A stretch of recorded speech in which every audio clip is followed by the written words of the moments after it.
Cabarita. Hindi sana kami aalis today, kaso parang napapagod si Happy.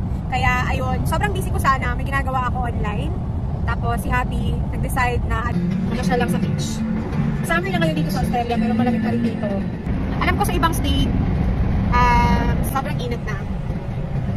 So dito, malamig pa kami. Nilalamig pa kami talaga, sobrang. Kaya mabilis ang una, hindi na tayo nagbasa ng buho kasi niligo naman na natin yung buho kahapon. Malapit lang naman kami, mga 10-15 minutes no? So ayan.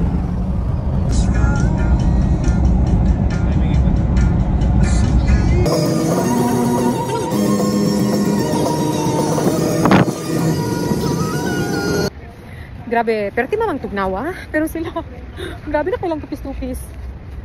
Grabe na kailang ligo-ligo. Grabe, ang hangin, sobrang katbog na good, promise. I cannot.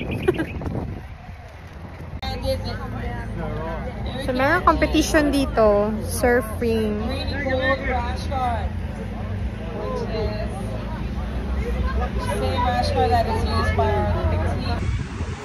World Surf Opportunity.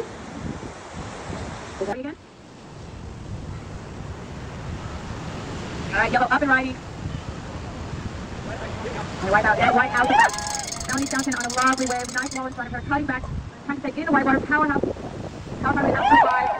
It's making a back up in front of that board. Connecting the pins. Lovely comeback. Pagkatapos nga namin manood ng surfing, ayan, takbo-takbo na naman ang Megan yun. Dito na nga kami nagtambay ni Happy sa Cabarita Headland. At sobrang lamig at napakahangin. Nanginginig na talaga ang Megan yung mga dyan. Matakas ng hangin. O, tignan nyo, hindi na natin naubos. Yung seaweeds, tsaka meron din tayo dito. Kulang ba? Yung mahilig sa akin. Tapos dapat may mahal. Ayun rin, diba? Grabe, Zay. Mapalungutan natin din, Zay. Patamang uli. Tsug na kayo, Zay.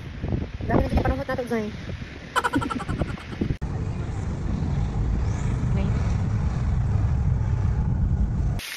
Nagutom at kumain ng palabok.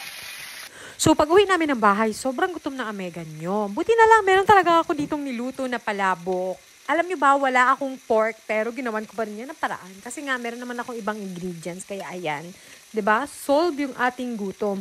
Habang kumakain nga pala ako dito, si Habi ay nagluluto ng lamb. Ewan ko ba, hindi ko talaga bet na bet yung amoy ng lamb. Pero tinatry ko siyang kainin. Kumain ko kanina ng palabok at ngayon, syempre, tikman natin ang luto ni Habi. Kain na naman ulit.